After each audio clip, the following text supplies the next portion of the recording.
सहिता नमस्ते अस्तु माहिद्गुंसेः निवर्तयाम्यायुषे। 90 दशक की मशहूर अभिनेत्री ममता कुलकर्णी अब किन्नर अखाड़े की महामंडलेश्वर बन चुकी है। ममता कुलकर्णी ने प्रयागराज महाकुंभ में आस्था की डुबकी लगाई और गृहस्थ जीवन से संन्यास लेने की घोषणा की है। इसके बाद खुद का पिंडदान किया।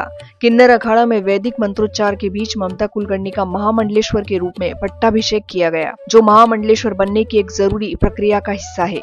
किन्नर अखाड़ा के आचार्य महामंडलेश्वर लक्ष्मी नारायण त्रिपाठी के सानिध्य में ममता ने दीक्षा ली है। इतना ही नहीं, महामंडलेश्वर बनने के बाद ममता का नया नाम श्री यमाई ममता नंदगिरी हो गया है।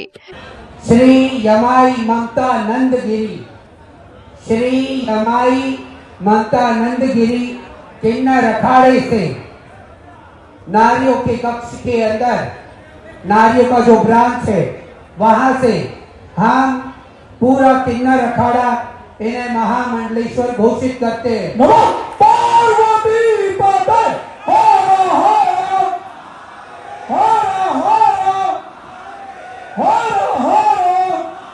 एक वक्त था जब ममता सिल्वर स्क्रीन की एक बेहतरीन अदाकारा थी। उनके फैंस उनकी सुंदरता के कायल थे।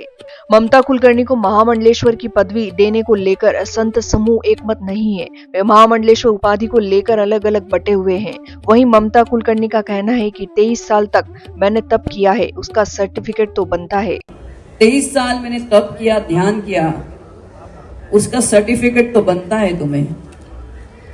संतों का एक गुट कह रहा है कि ऐसे किसी को भी उठाकर महामंडलेश्वर नहीं बना देते हैं। सबसे पहले उसका चरित्र देखा जाता है। किंतु महाकुंभ में तो हर प्रकार से अनुशासनहीनता हो रही है, जो सनातन धर्म के लिए सही नहीं है। वहीं संतों के दूसरे गुट का मानना है कि ममता पर जो आरोप लगे थे वो अब तक सिद्ध नहीं हुए हैं। जहां तक संन्यास लेने की बात है, तब यह अधिकार सभी को है, यानी योग्यता के आधार पर किसी को भी महामंडलेश्वर बनाया जा सकता है। आपको ये तथ्य भी रोचक लगेगा कि किन्नर अखाड़े ने ममता कुलकर्णी के महामंडलेश्वर बनने के बाद यह भी स्पष्ट कर दिया कि यदि बॉलीवुड से किसी धार्मिक कार्य के लिए ममता कुलकर्णी को ऑफर होता है, तब किन्नर अखाड़े की ओर से उन्हें स्वतंत्रता है। अगर कोई धार्मिक कोई भी कार्य अगर बॉलीवुड में इनको ऑफर होता है, तो किन्नर अखाड़ा इनको आजादी देती है कि धर्म के प्रचार प्रसार के लिए, जैसे अन्य भी कलाकार हैं, हेमा मालिनी है, अरुण गौलिये, सब लोग हैं, अलग अलग रूपों में देव देवताओं के संतों की वो करते आए हैं। और धर्म के प्रचार प्रसार के लिए अगर मीडिया का भी साथ इनको लेना पड़े तो ये ले सकती हैं।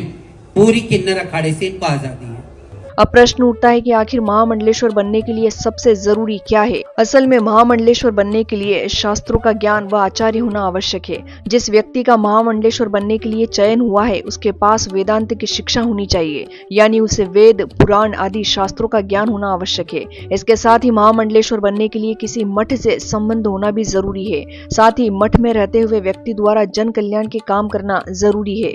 वास्तविकता में देखा जाए तो परंपरा अनुसार यदि किसी को महामंडलेश्वर बनाते हैं तो पहले उसके विषय में सारी छानबीन की जाती है, उसकी सारी जानकारी ली जाती है। साथ ही यह भी देखा जाता है कि वह व्यक्ति कैसा है, उसका चरित्र कैसा है, किस तरह से उसकी जीवन धारा है, उसकी दिनचर्या क्या वह कैसी रही है, वह किस परिवार से आता है और उसका व्यवहार कैसा है। सबसे अहम बात जो अखाड़े द्वारा जांची परखी जाती है वो ये है कि व्यक्ति को संन्यास लिए हुए कितने दिन हो गए हैं, क्या वो समाज को एक अच्छी दिशा देने योग्य है, क्या उसे जरूरी शास्त्रों का ज्ञान है।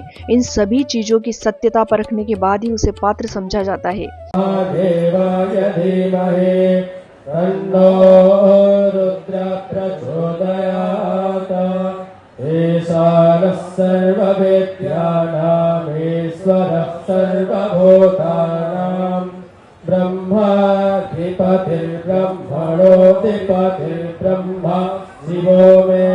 इसके अलावा अखाड़े द्वारा महामंडलेश्वर जैसी बड़ी पदवी जिस व्यक्ति को दी जा रही है वो तय मापदंड पर खरा उतरता है या नहीं, इन सब पर निगरानी रखने की जिम्मेदारी भी अखाड़ा प्रमुख पर होती है।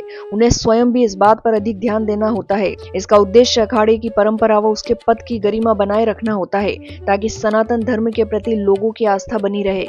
सनातन धर्म में सन्यासी परंपरा आज की नहीं है, बल्कि सदियों पुरानी है। सनातन धर्म में अलग अलग साधु संत होते हैं। सनातन धर्म में सबसे बड़े महंत शंकर शंकराचार्य माने जाते हैं। सनातन धर्म में शंकराचार्य सबसे सर्वोपरि होते हैं। शंकराचार्य के बाद आता है महामंडलेश्वर का पद। महामंडलेश्वर का पद साधु संतों के जो 13 अखाड़े हैं उनमें होता है। अखाड़ों में महामंडलेश्वर का पद सबसे बड़ा माना जाता है। शंकराचार्य के बाद महामंडलेश्वर ही सबसे श्रेष्ठ माने जाते हैं।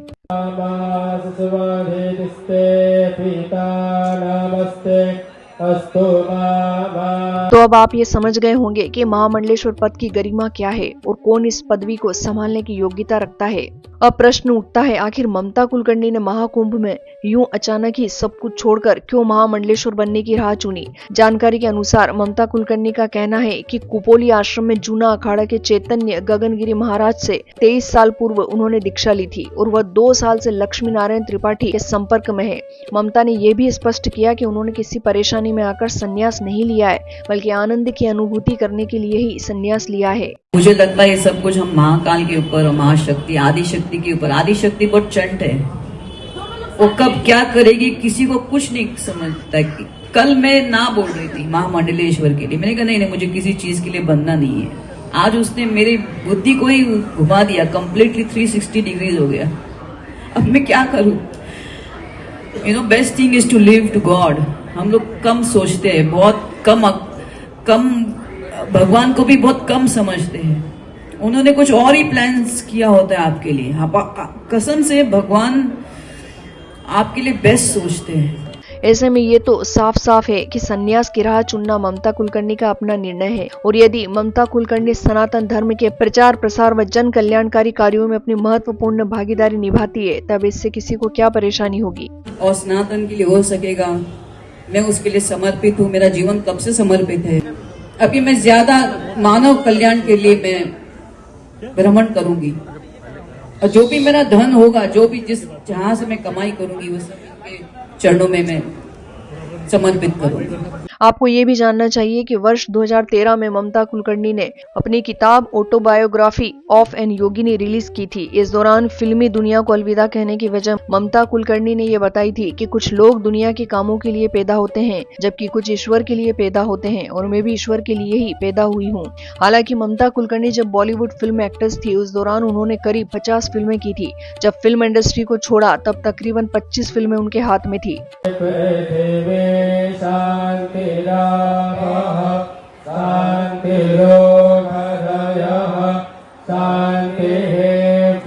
तो ये थी ममता कुलकर्णी के संन्यास ग्रहण करने से लेकर प्रयागराज महाकुंभ में महामंडलेश्वर बनने तक की कहानी। यदि आप भी ममता कुलकर्णी के महामंडलेश्वर बनने को लेकर कोई राय रखते हैं तो प्लीज कमेंट करके अवश्य ही बताएं।